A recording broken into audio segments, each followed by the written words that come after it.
বাংলাদেশ একটা পার্লামেন্টই আমরা কার্যকর করতে পারি না, সেখানে দুইটা হাউস করা এখন আমাদের এই কালচারে আমরা এখন ঢুকতে পারি না।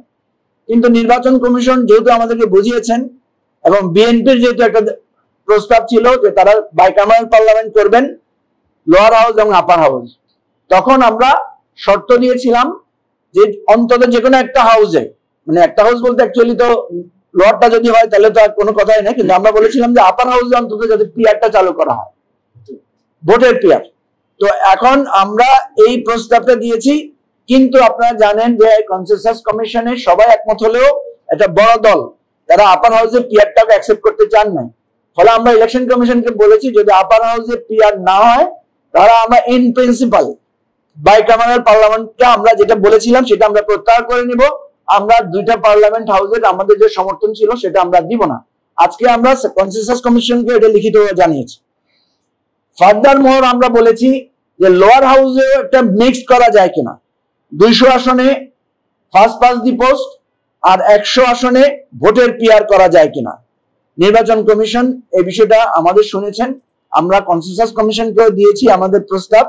আমরা আশা করি দেখি ওনারা কি করবেন। এর বাইরে আরো কিছু আলোচনা আমাদের আছে।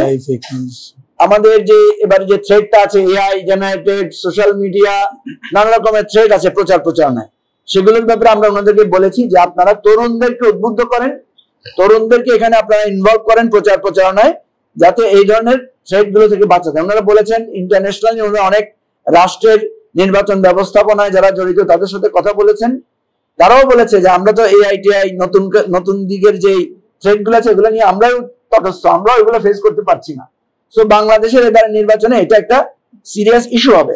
আমরা ইলেকশন কমিশনকে অনুরোধ করেছি যে আপনারা যাতে ঢাল নাই তলোয়ার নাই নিধিরাম সর্দার না হন, কারণ আমাদের দেশে অভ্যাস আছে যে 100টা কেন্দ্রে যদি ভোট হয় অনেকে চেষ্টা করেন যে ঠিক আছে 90টাতে ঠিক হলো আর 10টাতে কোনো মতো বন্ধ করে দিতে পারলে বা ম্যানিপুলেট করতে পারলে তাহলে যারা বড় দল থাকে তারা অনায়াসে জিতে আসতে পারে। আমরা এই ধরনের টেকনিক্যাল ইস্যুগুলো ওনাদের সাথে শেয়ার করেছি। ওনারা বিশেষ করে নির্বাচন কমিশনার কি নাম ওনার, আনোয়ার সাহেব, ওনাকে মনে হয়েছে যে উনি যথেষ্ট অভিজ্ঞ। সিইসি উনি যেহেতু প্রাজ্ঞ একজন মানুষ, উনি আমাদের কথাটা শুনেছেন। আমরা টেকনিক্যাল কি ভাবে ইলেকশন ম্যানিপুলেট হয় একদম রুট লেভেলে সেই বিষয়গুলো ওনাদেরকে আমরা তুলে ধরেছি। ওনারা আমাদেরকে আশ্বস্ত করেছেন। আমরা বলেছি আপনাদেরকে এই জায়গায় শক্ত থাকতে হবে, কঠোর থাকতে হবে, এবং আপনারা যে সমস্ত শাস্তির বিধানগুলো করেছেন এগুলো রিপিটেডলি আপনারা পাবলিসিটিটা বাড়াবেন, এবং একদম প্রার্থীদেরকে যাদেরকে আপনারা মনে করবেন যে সমস্ত প্রার্থীকে আপনাদের সন্দেহজনক মনে হবে যে তারা ভোট ম্যানিপুলেট করতে পারে, তাদেরকে এটাকে স্পষ্ট করে বলে দিবেন যে আমরা কিন্তু প্রয়োজনে পুরো ভোট বাতিল করে দিব। ওনারা আমাদের সাথে এটা একমত হয়েছেন যে ওনারা এই ধরনের একটা শক্ত অবস্থান ওনারা নেবেন।